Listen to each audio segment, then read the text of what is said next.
Hello everyone, एक बार फिर से स्टार्ट कर रहे हैं जनरल स्टडीज़ को। जैसा कि आपको पता है कि डेली बेसिस पे एक वीडियो अपलोड होता है जनरल स्टडीज़ का, तो उसी को कंटिन्यू कर रहे हैं दोस्तों। जो ये वीडियो है वो जेपीएससी एई मेंस के लिए, बीपीएससी एई के लिए और यूपीपीएससी एई के लिए है। जितना भी इंजीनियरिंग में जनरल नॉलेज आता है तो उसमें ये वीडियो आपको हेल्पफुल रहेगा। तो आइए देखते हैं। सबसे पहला क्वेश्चन, सतपुड़ा एवं बिंद के बीच बहने वाली नदी कौन सी है? Which river is flowing between Satpura and Vindhya? तो नर्मदा नदी जो है वो सतपुड़ा एवं बिंद के बीच बहने वाली नदी है। ठीक है। अब नर्मदा नदी मैप से यहाँ पे देखेंगे कि नर्मदा नदी कहाँ पे, देखिए इंडिया के नेक्स्ट, और यहाँ से नर्मदा नदी स्टार्ट होता है। और एक चीज़ यहाँ पे और देख सकते हैं आप, जैसे ये बिंद पर्वत है और ये सतपुड़ा की पहाड़ियाँ है और यहाँ से बीच में इसके नर्मदा नदी निकल रहा है। तो नर्मदा नदी जो है वो अमरकंटक से निकलता है। कहाँ से निकलता है? ये मध्य प्रदेश में एक अमरकंटक हिल है, वहीं से निकलता है और पश्चिम की तरफ फ्लो हो रहा है। ये नदी पश्चिम की तरफ देख सकते हैं आप यहाँ पे कि ये नदी इस तरह से फ्लो होकर गंगा में मिलता है।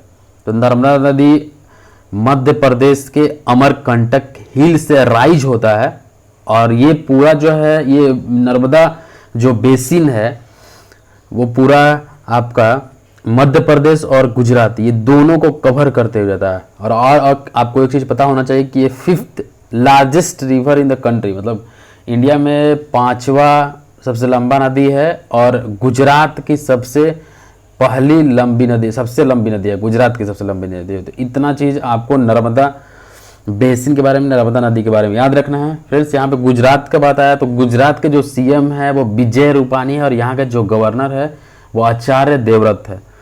तो इतना सारा चीज़ आपको इस क्वेश्चन में याद रखना है। नेक्स्ट क्वेश्चन देखेंगे फ्रेंड्स, भारतीय संविधान का कौन सा अनुच्छेद राष्ट्रपति को सरकार से सूचना प्राप्त करने की शक्ति प्रदान करता है? Which article of Indian constitution empowers the president to get information from the government? तो अनुच्छेद 78 का फर्स्ट जो है वो भारतीय संविधान में राष्ट्रपति को सरकार से सूचना प्राप्त करने की शक्ति प्रदान करता है। तो अनुच्छेद 78 का 1 हो जाएगा। नेक्स्ट क्वेश्चन फ्रेंड्स, 3 प्रसिद्ध बौद्ध स्थल रत्नगिरी, ललितगिरी और उदयगिरी किस राज्य में स्थित है? In which state is the 3 famous Buddhist sites Ratnagiri, Lalitgiri and Udayagiri is situated? तो उड़ीसा में ये तीनों स्थित है, तो इसका आंसर हो जाएगा उड़ीसा। फिर यहाँ पे उड़ीसा का बात आया तो उड़ीसा के जो सीएम है वो नवीन पटनायक है और यहाँ के जो गवर्नर है वो प्रोफेसर गणेशी लाल है। तो इतना चीज आपको इस क्वेश्चन में याद रखना है फ्रेंड्स। नेक्स्ट क्वेश्चन, डबोलिम हवाई अड्डा कहाँ पे स्थित है? Where is the Dabolim airport located? तो डबोलिम हवाई अड्डा जो है वो गोवा में स्थित है। तो आपको इसका आंसर गोवा याद रखना है। बात तो आया यहाँ पे गोवा का, तो गोवा के जो सीएम है वो प्रमोद सावंत है और यहाँ के जो गवर्नर है वो सत्यपाल मलिक है। सत्यपाल मलिक यहाँ के गवर्नर है। तो इतना चीज आपको याद रखना है। नेक्स्ट क्वेश्चन फ्रेंड्स, सैन्य शासन का व्यवहार प्रथम बार भारत में किसने किया था? Who first practised military rule in India? तो मराठों ने सबसे पहले सैन्य शासन का प्रथम व्यवहार किया था भारत में, तो मराठा हो जाएगा इसका answer.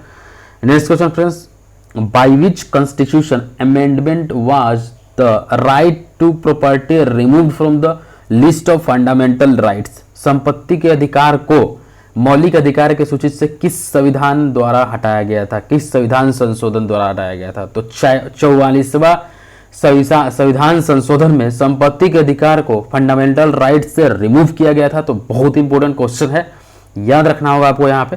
Next question friends, Bharat में बैंकिंग सेक्टर किसके द्वारा संचालित होता है? The banking sector in India is governed bye, तो आरबीआई के द्वारा संचालित होता है। The Reserve Bank of India के द्वारा संचालित होता है।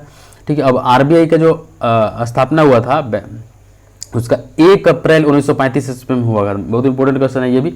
1 अप्रैल 1935 ईस्वी में आरबीआई का स्थापना हुआ था और इसका जो हेड क्वार्टर है वो मुंबई में है और इसके गवर्नर जो है वो शशिकांत दास है। तो इतना चीज आपको याद रखना है। नेक्स्ट क्वेश्चन फ्रेंड्स, भाषाओं के संबंध संविधान की किस अनुसूची से है? भाषाओं का जो संबंध है, लैंग्वेज राइट्स जो है, लैंग्वेज का जो रिलेशन है वो संविधान के 8वीं अनुसूची से है। तो आपको 8वीं अनुसूची याद रखना है। दोस्तों, सिविल ज्ञान सिटी चैनल को अभी तक आपने सब्सक्राइब नहीं किया तो प्लीज़ सब्सक्राइब कर लीजिए। अगर वीडियो आपको अच्छा लगता है तो प्लीज़ लाइक करिए। Next question, doctor Salim Ali पद्धि उद्यान किस राज्य में है? In which state is the doctor Salim Ali bird garden? तो गोवा में डॉक्टर सलीम अली पक्षी उद्यान है। ठीक है, अभी तुरंत हम बताए थे कि गोवा के जो सीएम है प्रमोद सावंत जी हैं। गोवा के जो सीएम है वो कौन है? प्रमोद सावंत। और यहाँ के जो गवर्नर है वो कौन है? सत्यपाल मलिक है। तो इतना चीज आपको याद रखना है। नेक्स्ट क्वेश्चन, जीएटीटी का मुख्यालय कहाँ पे स्थित है? Where is the headquarter of GATT? तो जीएटीटी का फुल फॉर्म पहले यहाँ पे देखेंगे कि जीएटीटी का जो फुल फॉर्म होता है वो जनरल, एग्जाम में आया हुआ क्वेश्चन है, बहुत बार आया है फुल फॉर्म इसका। तो general agreement trade and tariff, BPSC में भी ये क्वेश्चन आया हुआ है, बीपीएससी में भी ये क्वेश्चन आया है। जीएटीटी का full form general agreement trade and tariff, tariff and trade. तो ये इसका जो है फुल फॉर्म है। और ये क्या है? ये एक लीगल एग्रीमेंट होता है इसमें। इस जीएटीटी जो है general agreement on tariff and trade में एक लीगल एग्रीमेंट है। वो कौन को बहुत सारे कंट्री के बीच में ये लीगल एग्रीमेंट होता है, जिसका पर्पस क्या है? इंटरनेशनल जो ट्रेड है उसको बढ़ावा देना है। कोई भी अगर इस ट्रेड में आने वाला मतलब कोई भी अगर कारक है, फैक्टर है, तो उसको हटाना है। तो यही जीएटीटी का इसका होगा। इसका जो मुख्यालय है वो जेनेवा में है। तो इतना चीज आपको याद रखना है। नेक्स्ट क्वेश्चन, मोहम्मद गजनवी ने भारत पर कितनी बार हमला किया था? How many times did Mohammad Ghaznavi attack in India? तो 17 बार गजनवी ने 17 बार भारत पर हमला किया था। तो इसका आंसर हो जाएगा 17। नेक्स्ट क्वेश्चन फ्रेंड्स, श्रीलंका को पहले किस नाम से जाना जाता था? तो सिलोन के नाम से जाना जाता था। आपको इसका आंसर सिलोन याद रखना है। नेक्स्ट क्वेश्चन, भारत सरकार द्वारा किस वर्ष भारतीय रिजर्व बैंक को अधिकार में लिया गया है? In which year was the Reserve Bank of India taken over by the government of India? तो 1948 ईस्वी में भारत सरकार द्वारा 1948 ईस्वी में रिजर्व बैंक को अधिकार में लिया गया है। ठीक है। नेक्स्ट क्वेश्चन फ्रेंड्स, राष्ट्रपति द्वारा राज्यसभा में कितने सदस्यों को मनोनीत किया जा सकता है? तो 12 सदस्यों को मनोनीत किया जा सकता है राष्ट्रपति द्वारा राज्यसभा में। तो 12 इसका आंसर हो जाएगा। नेक्स्ट क्वेश्चन, किस दर से बैंक आरबीआई को ऋण देता है? तो रिवर्स रेपो दर से, रिवर्स रेपो रेट से कोई भी बैंक आरबीआई को ऋण देता है। तो रिवर्स रेपो दर हो जाएगा इसका आंसर। चिराओ बांस नृत्य किस राज्य से संबंधित है? तो मिजोरम। चिराओ बांस नृत्य जो है वो मिजोरम राज्य से संबंधित है। अब यहाँ पे देखेंगे दोस्तों, मिजोरम के जो सीएम है वो जोरा मथांगन है। और यहाँ के जो गवर्नर है वो पीएस श्रीधरन पिल्लाई है। यहाँ के जो सीएम है वो कौन है? जोरा, ZORA, जोरा मथंगा है।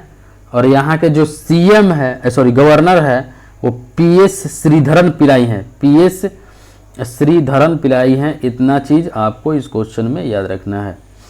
नेक्स्ट दोस्तों, यहाँ पे सिविल ज्ञान सिटी चैनल पे एक प्लेलिस्ट बना होगा, GK GS for JPSC AE mains. उसमें आप जाइएगा तो ये सारा प्लेलिस्ट आपको मिल जाएगा। ये सारे इंजीनियरिंग एग्जाम के लिए ये इंपॉर्टेंट है, तो आप देख सकते हैं इसको। इसी का अभी तक इसमें 26-27 लेक्चर आ गया। अभी उतना भी आप देख ले तो अगर डेली बेसिस पे देखते हो, समय देते हो, तो आपका बहुत सारा क्वेश्चन क्लियर होगा। आते आते एग्जाम में आप अच्छा स्कोर कर सकते हैं। नेक्स्ट क्वेश्चन, संयुक्त राष्ट्र महासभा का मुख्य कार्यालय कहाँ पे है? यूनाइटेड नेशन का न्यूयॉर्क में। जैसा कि इसका स्थापना 24 अक्टूबर 1945 ईस्वी को हुआ था। इसका जो मुख्यालय है न्यूयॉर्क में है।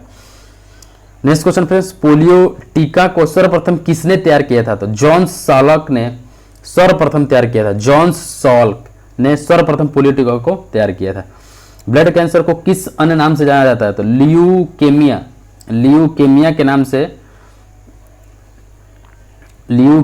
के नाम से ब्लड कैंसर को जाना जाता है। Blood cancer is known as leukaemia. Next question, 100 degree Celsius तापमान का मान केल्विन पैमाने पर कितना होगा? तो 273 के जो है वो 100 डिग्री सेल्सियस तापमान पर केल्विन पैमाने का माप होगा। तो 273 के इसका आंसर हो जाएगा friends. Next question, what is the unit of density? तो डेंसिटी का क्या यूनिट हो जाएगा? ग्राम पर cm³ या फिर किलोग्राम पर मीटर क्यूब डेंसिटी का यूनिट हो जाएगा। तो इतना चीज याद रखना है। इंद्रधनुष में सबसे ऊपरी भाग में कौन सा रंग होता है? तो सबसे ऊपरी भाग में रेड कलर होता है। ठीक है, तो रेड कलर याद रखना है। विटामिन B1 की कमी से कौन कौन सा रोग होता है? तो बेरी जो होता है वो विटामिन B1 की कमी से होता है। तो इसका आंसर बेरी याद रखना है। Next question friend, which country was launched a high residual mapping satellite recently. तो किस कंट्री ने लॉन्च किया है एक हाई रेजोल्यूशन मैपिंग सैटेलाइट? तो चाइना ने भी हाल ही में अपने देश में एक high resolution mapping satellite launch किया है। नेक्स्ट क्वेश्चन, हाल ही में किस आईआईटी ने सबसे सस्ती कोविड-19 टेस्टिंग किट बनाने की घोषणा की है? तो अभी आईआईटी खड़गपुर ने सबसे सस्ती कोविड-19 टेस्टिंग किट बनाने की घोषणा की है। नेक्स्ट क्वेश्चन फ्रेंड्स, हाल ही में 2021 खेलो इंडिया यूथ गेम्स की मेजबानी कौन करेगा? तो अभी हरियाणा अभी 2021 में होने वाले खेलो इंडिया यूथ गेम्स की मेजबानी करेगा, तो इसका आंसर हो जाएगा हरियाणा। दोस्तों यहाँ पे हरियाणा का बात आया तो हरियाणा का सीएम जो है वो मनोहर लाल खट्टर है और यहाँ के जो गवर्नर है वो सत्यदेव नारायण आर्य हैं। ठीक है, सीएम कौन हो गए? मनोहर लाल खट्टर और यहाँ के जो गवर्नर हो गए वो सत्यदेव नारायण आर्य। तो इतना चीज याद रखना है दोस्तों। अभी तक आपने सिविल ज्ञान सिटी चैनल को सब्सक्राइब नहीं किया हुआ तो सब्सक्राइब कर लीजिए दोस्तों। इस चैनल पे आप एक प्लेलिस्ट बना हुआ है, जैसे तो हर चीज का जो पीएससी मेंस से रिलेटेड प्लेलिस्ट बना हुआ आप देख सकते हैं, और भी बहुत सारा इंफॉर्मेशन पाने के लिए चैनल पे जुड़े रहिए। Thank you for watching this video, have a nice day.